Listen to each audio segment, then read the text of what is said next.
Most contractors lose money on NEC contracts, not because the job's bad, but because they don't use the contract properly.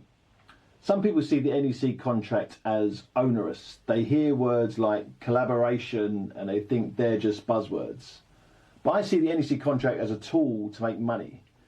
Because if you actually follow the contract, it gives you a lot of opportunities to get things agreed, protect your margin and avoid losing money. But if you ignore it, there are many opportunities to lose money. So let's have a look at an example. I had a client who just started work on an NEC project. They weren't really using the contract. Things were happening on site, but nothing was being properly notified or agreed. They asked me to step in and help. So the first thing I did was look at 3 key areas that NEC gives you to either make money or lose it. So let's start with early warnings, because this whole section is often ignored.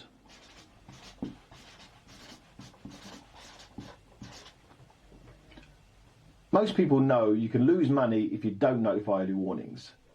Under NEC, the client can reduce your compensation event assessment if you don't warn early enough. But you can also use them to make money. But just notifying early warnings doesn't make you money. What makes you money is what happens after. Risk reduction meetings. Once you've notified an early warning, it goes into a risk reduction meeting. And this is where we start building our case. Every week we need to keep a joint record. This is what's happening, this is what we're doing. These are the costs we're going to incur and these are the costs we can mitigate. For example, if the design is late, you clearly set out, if we get the design by the end of this month, we can mitigate these costs.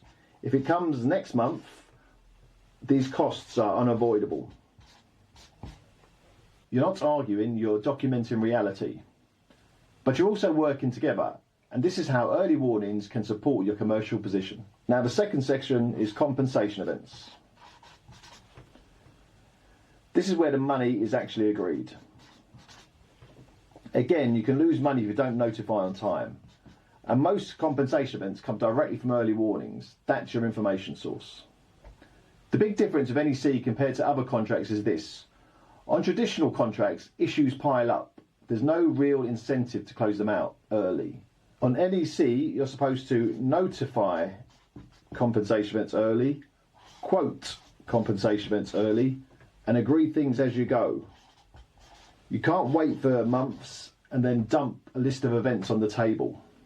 You're expected to submit quotations before you know the full impact, and that can make it difficult to agree. But here's how I look at it. At tender stage, you do an estimate. You have to price when you're uncertain. Compensation events are no different. You're just doing the estimator's job during the project.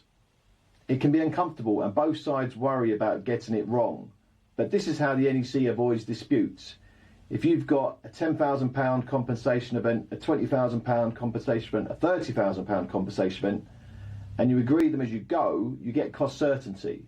Now, one of the hardest commercial skills on a project is making a decision and moving on.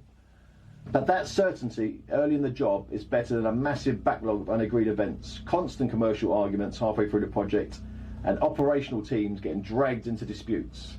At that stage, you should be focused on building the job, not fighting about money. The third piece of the puzzle is the programme.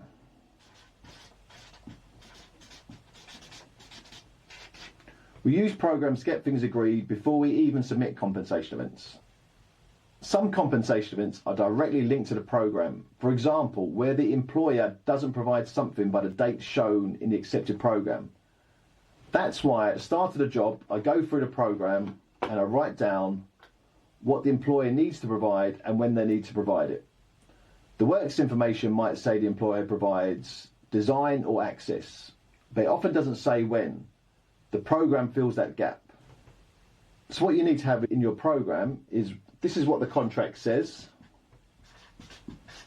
This is the date that the program says they are to provide it. And you have to make sure that the program has been accepted. If all these have happened, then a late design automatically becomes a compensation event.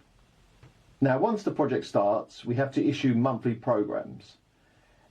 Every month we show how the project's changed, what's happened to the completion date, and what's now on the critical path. So let's say our design is delayed and it causes 3 months delay.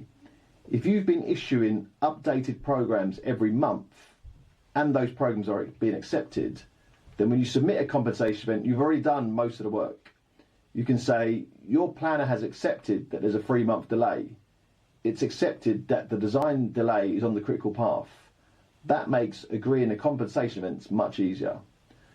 Your compensation event programs simply align with the accepted monthly programs.